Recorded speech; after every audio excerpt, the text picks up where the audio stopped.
What's up YouTube, Master Gamer here, bringing you guys a tip video. So since I won the second game of the challenge, I decided what I'm going to do is I'm going to do a tip video for you guys for the third video of the week.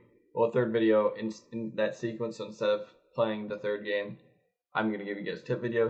So what I'm going to be showing you today is how to make halfback pass extremely effective in the red zone.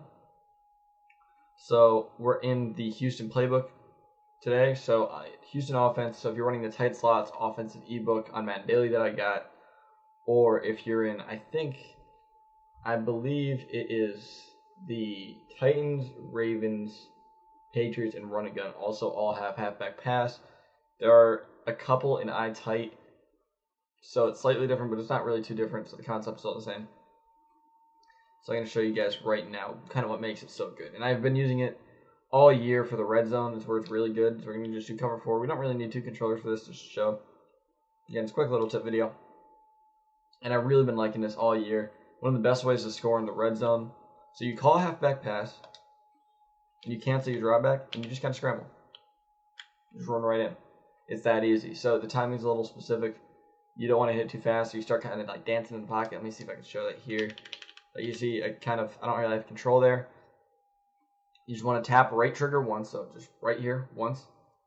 So once you get out of here, cancel the drawback, take off, tap and go. And then sometimes that'll happen. It's not a 4th down play, it's more of a 2nd and 3rd down play. Yeah, I mean, 1st down could like very well work too. Again, so what it's doing is it's essentially counting as a pass. So even though your running back has the ball and he's sprinting, since it's halfback pass, the defenders are reacting like it's a pass. You see, even though I'm taking off, they're still waiting because it's technically a pass play, and I have to respect that. Now, there's a few things you can do. You can cut back up the A gap. And again, you're going to break a lot of tackles, fall forwards. You should even be able to truck depending on what yard you're on because you're a running back. So you do things like you can cut up the middle. If they try and shoot the gap outside, not shoot the gap, but kind of play you on the outside, all you can do is come back around. It's kind of show you with only one controller. But it's pretty straightforward. They also very rarely shed on this play, which is kind of weird. I don't know why that is, but there's very few block sheds, probably because it's a pass and doesn't count as a run. So you get pass sheds, and since it's a max protect pass, they get good blocking at the edge, so you don't get those like power rushes on the sides. But yeah, this is a really good way of scoring in the red zone. That's one of my favorite uses for it. Now on 4th down, like third and short, things like that, it's really good for that. Now, if they're blitzing, it's not as good. It's really to attack things like this, where they're playing mostly coverage. In the red zone, that's more than likely what you're going to see. So defenders are dropping back off the start, where if they're blitzing, they're coming at you either way. Now, if they run commit, I can't show it here realistically because obviously I only have one controller plugged in. But if they run commit, you really just want to throw B or circle, and then he'll be wide open. As long as you don't pass lead or anything, the running back won't really overthrow, from what I've seen. And again, obviously they're not run committing here, so they're all covering him. But in run commit scenarios, you can see that he threw it accurately both times. That's more so what I wanted to show.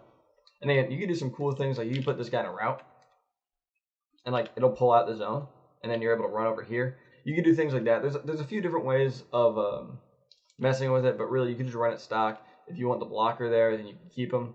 You see how you can get him to pull the zone inside, as I did right there. There's a few cool things like that you can do, but for the most part, run it stock. Right here, move. You just want to move it left and right on the stick as you get out of the out of the pitch, and then from then on, just tap R2 and take off.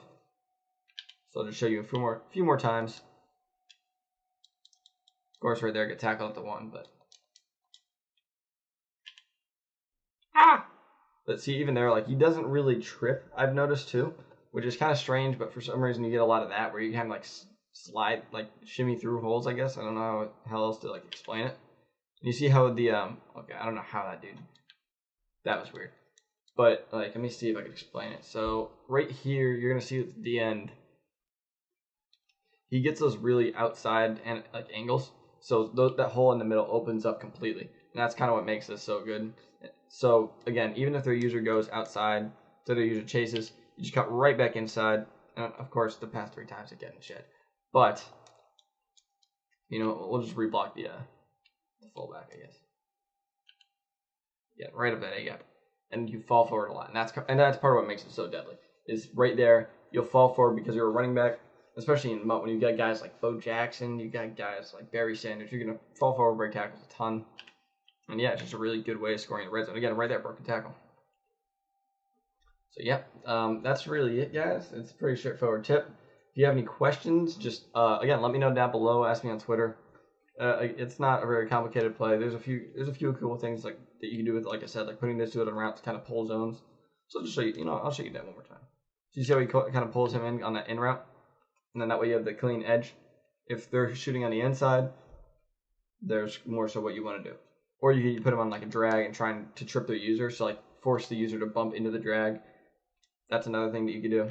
It doesn't really pull the zones as much as the in route, but if it's better for users, so users are more likely going to run into the drag by accident. Yeah, guys, this has been the Master Gamer. Just a quick little tip video. Hopefully you guys enjoyed. You can use it in the future, and I'm out.